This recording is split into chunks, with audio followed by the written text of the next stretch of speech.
Ankita Bhandari case के 3 आरोपियों को उम्र कैद की सजा तो मिल गई, लेकिन वो वीआईपी अब तक कानून के शिकंजे से बाहर क्यों है? आखिर उस वीआईपी का नाम अब तक सार्वजनिक क्यों नहीं किया गया? कोर्ट के फैसले के बाद उठे सवाल।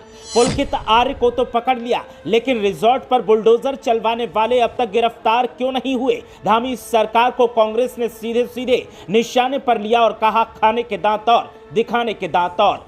कांग्रेस ने कोर्ट के फैसले को बताया अधूरा इंसाफ। अंकिता के मां बाप से कहा कानूनी मदद के लिए हम तैयार। कांग्रेस की सुजाता पॉल ने तो सीएम धामी, प्रेमचंद्र अग्रवाल और भी तमाम नेताओं का नाम लेकर लगा दिए संगीन आरोप। देखिए अब मामले में क्यों बढ़ा विवाद।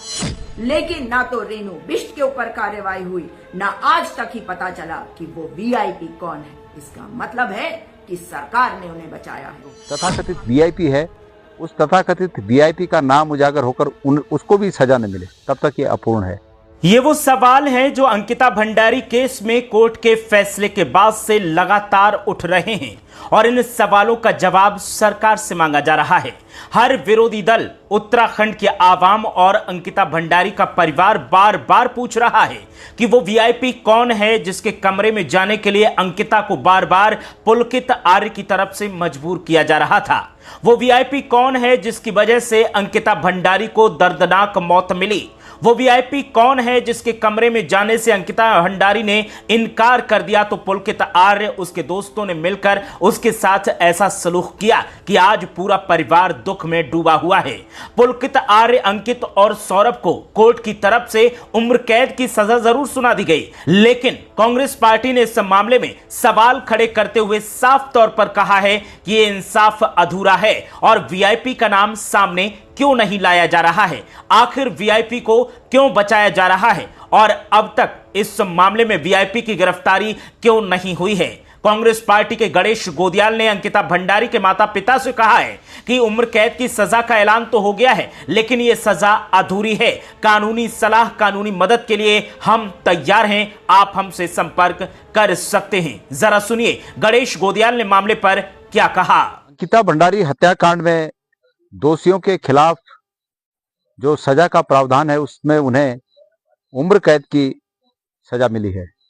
मैं पहले ही कह चुका हूं कि यदि यह उम्र कैद की सजा मिली है तो यह सजा पूर्ण सजा नहीं है।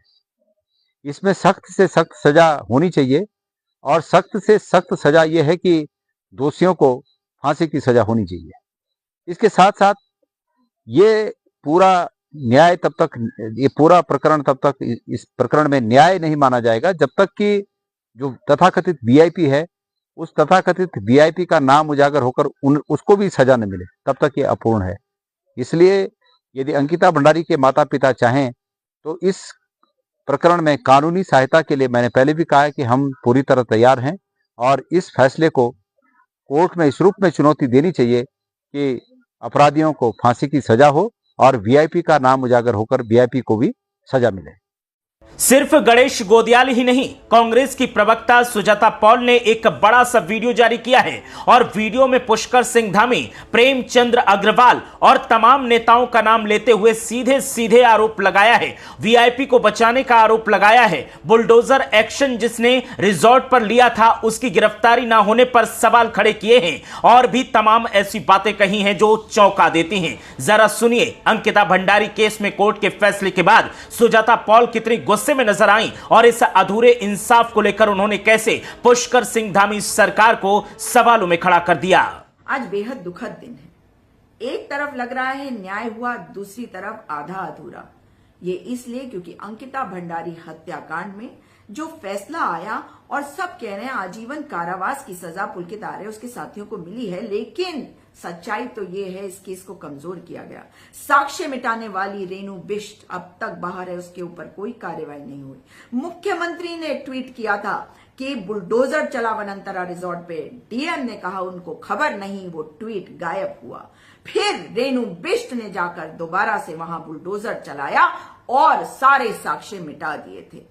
और हमने देखा कि कैसे विनोद आर्य, अंकित आर्य, ये दोनों जो पिता और भाई हैं पुलकित आर्य के, उनका रसूख सर चढ़ के बोल रहा था। वो जब चाहते थे वनांतरा रिजॉर्ट में जाते थे और सरकार नहीं रोकती थी। सरकार ने जनता के पैसे का दुरुपयोग किया, हाई कोर्ट से लेकर सुप्रीम कोर्ट तक पैरवी मजबूत की कि उन्हें सीबीआई जांच की संस्तुति ना करनी पड़े। वो इसलिए क्योंकि उसमें किसी वीआईपी का नाम था। मगर याद रखिए, न्याय अवश्य होता है।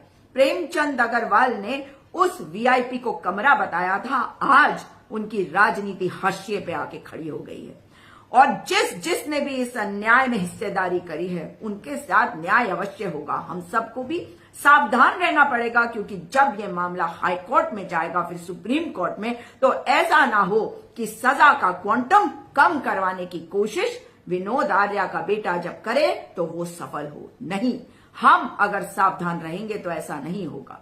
लेकिन ना तो रेणु बिष्ट के ऊपर कार्रवाई हुई, ना आज तक ही पता चला कि वो वीआईपी कौन है। इसका मतलब है कि सरकार ने उन्हें बचाया है।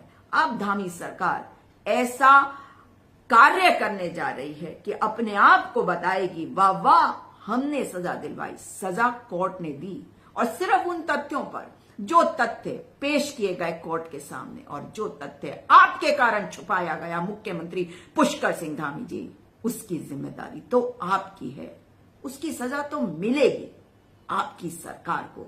एक तरफ गणेश गोदियाल हैं, दूसरी तरफ सुजाता पॉल हैं। दोनों नेताओं की तरफ से पुष्कर सिंह धामी सरकार को सवालों में खड़ा किया जा रहा है और एक ही बात की जा रही है कि इस मामले में सरकार भले ही ये दलील दे रही हो कि हमने अंकिता के परिवार की मदद की है और इंसाफ की इस जंग में कदम से कदम मिलाकर खड़े रहे, लेकिन सरकार के दांत खाने के और दिखाने के और दिखाई दे रहे हैं। सरकार ने मामले में जमकर लीपापोती की है और इस लीपापोती का सबसे बड़ा सबूत यही है कि मामले की जांच सीबीआई को नहीं सौंपी गई थी। मामले में अब लगातार सवाल खड़े हो रहे हैं। देखना यह है कि अंकिता भंडारी का परिवार क्या फैसला लेता है और इस मामले में अगला कदम क्या उठाता है। वीआईपी वाले मामले में अंकिता भंडारी का परिवार भी लगातार सवाल खड़े करता रहा है और अब विरोधी दलों की तरफ से एक बार फिर इस मामले में सीधे सीधे सरकार से सवाल किया जा रहा है कि पुलकित आर्य, सौरभ और अंकित तो गिरफ्तार हो गए, उन्हें कोर्ट ने उम्र कैद की सजा भी सुना दी, लेकिन इस मामले में सबसे बड़ा आरोपी तो वो वीआईपी है